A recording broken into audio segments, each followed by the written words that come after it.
Welcome to Get Your FRQ On. In this tutorial, I'm going to show you the variables key on your graphing calculator. On the TI-84, it's located right next to the clear button. And what's going to happen if I click on this is it's going to give me access to all of the variables that the calculator is using. So when I click on it, I have three menus. My variables, I can choose from my window variables, my zoom variables, my graph database, and so forth. If I click on my window variables, notice that pretty much every variable that shows up when I set like the table dimensions for my window dimensions, when I'm going to graph something, they all show up here. And basically what this means is I can set those myself, not without necessarily going into those window settings. So I can set the X and Y variables. Those are variables that the calculator is using.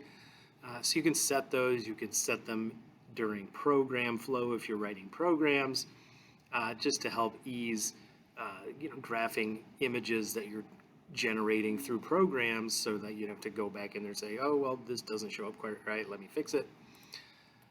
Parametric and polar variables, vector variables,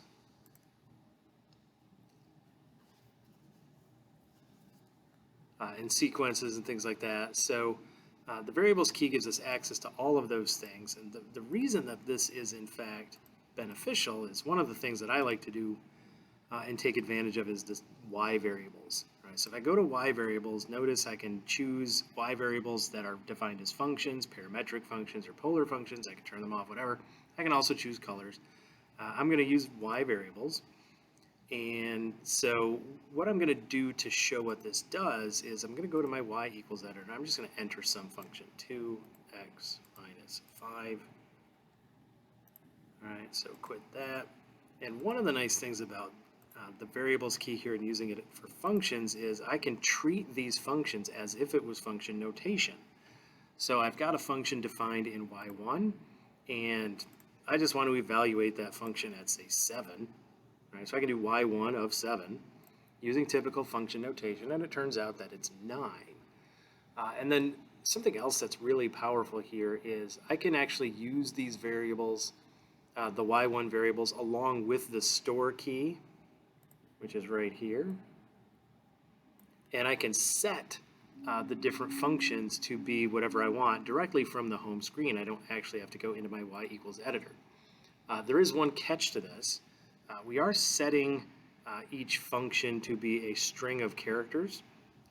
If we don't use these quotes, which is alpha and then the plus key, then it just thinks you're trying to calculate something and it doesn't allow you to store that into y2. But if I put it in quotes, like say 2x squared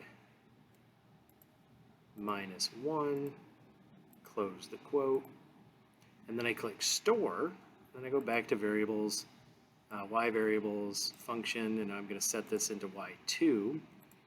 Notice that it does it. It says it's done, which means it understood the command to mean to do something, and it was able to do something.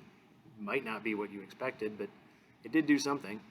But in this case, I'm going to go to y equals and notice that that is, in fact, what that y2 function is.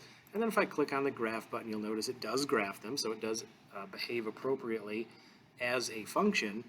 So that's one of the really neat things that you can do with this variables key is you can control the different values for these variables that your calculator is using. You can take a function, evaluate it like a function, set functions equal to other things. It just really gives the user a lot of control over what the calculator is using and storing.